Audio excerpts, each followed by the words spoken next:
This is the iQOO 7 disassembly. If you want to see more videos like this, make sure you like, subscribe, and follow me on Twitter so you'll be notified when I upload a new video. And if you need any tools, there are links in the description.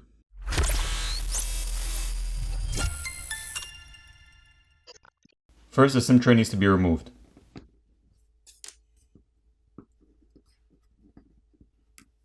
Next, we need to apply heat to the back plate using a hairdryer or a heat gun to loosen up the adhesive underneath, and then we're going to use a plastic pry tool to pry the back plate off. Here's a look at the glass back plate. The glass camera lens cover can be replaced by applying heat and gently prying it off. So you wouldn't need to remove the back plate if you had to replace that. There are 19 Phillips screws that need to be removed. Once the screws are removed, we need to place our plastic pry tool in between the back housing and the frame of the screen and run along the edges to pop off the catches.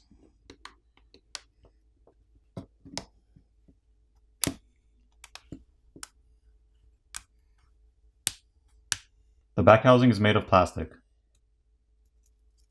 There are antenna flex cables on this side, as well as the other side of the back housing. The top metal cover cannot be removed. The NFC antenna is located in the center, and the LED flash is located next to it. There's also a graphene film over here to help transfer heat. And here's a look at the other side. Now that we have access to the battery cable, we're going to disconnect that first. Once the battery cable is disconnected, we can proceed to disconnect the rest of the cables.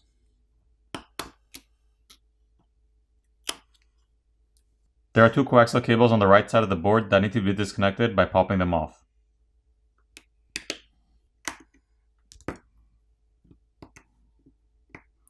In order to disconnect the cable for the front-facing camera and remove it, the graphene tape needs to be peeled off.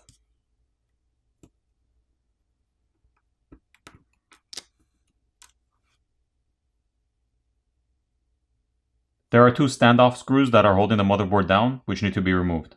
Now the board can be lifted up and removed.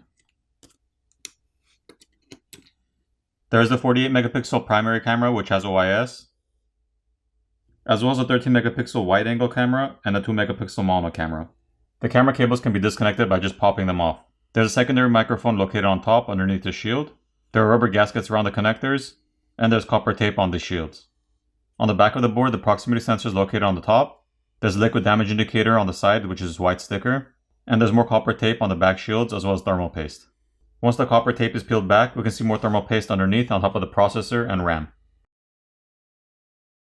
The speaker assembly can be lifted up and removed. There's some more graphene film over the speaker assembly. And the speaker also has those little white foam balls. In order to remove the battery, there are pull tabs provided to help us pry the battery off.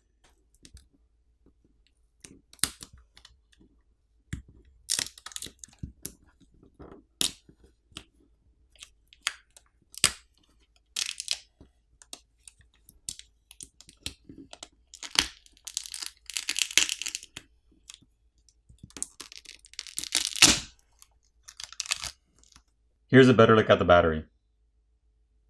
It's two batteries combined together as one.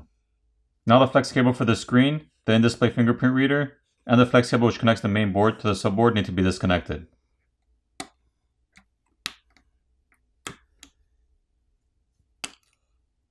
The other end of the coaxial cable needs to be disconnected as well. So if you needed to replace your screen, you would need to remove the back plate, as well as the screws, and remove the back housing. And then you'd remove the speaker assembly, which would give you access to the screen cable, and then you disconnect the screen cable, apply heat to the front of the phone where the screen is, so you can loosen up the adhesive underneath, pry your old screen off, apply new adhesive, reapply your new screen making sure you run the cable through the opening in mid-frame, and reassemble your phone. At this point, we need to peel off this extender flex cable which connects the screen to the main board from the subboard.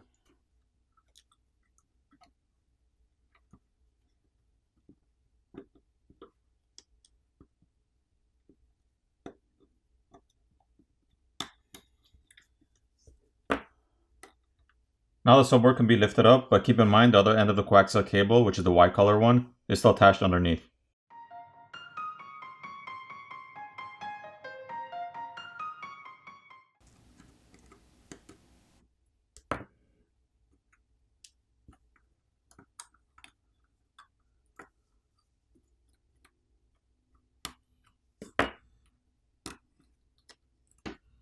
On the subboard, there's a rubber gasket around the connector, as well as the charger port itself. The primary microphone is located underneath the shield, and there's a liquid damage indicator, which is a sticker over here. The SIM reader is located on the back.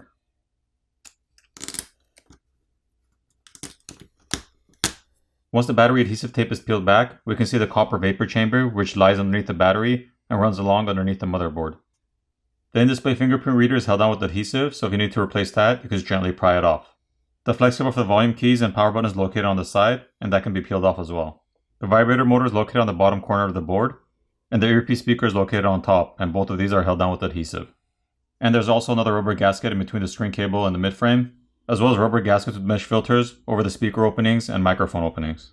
For the repairability score, I give this phone an 8.5 out of 10. There aren't too many components to remove to gain access to the screen cable, and the pull tabs for the battery help make a battery replacement an easy task. Now it's time to put the phone back together.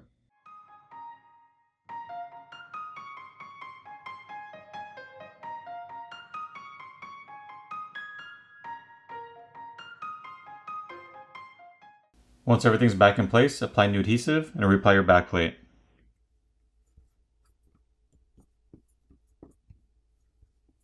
Flip over the phone, power it on, and you're done. Thanks for watching, and I'll see you in the next video.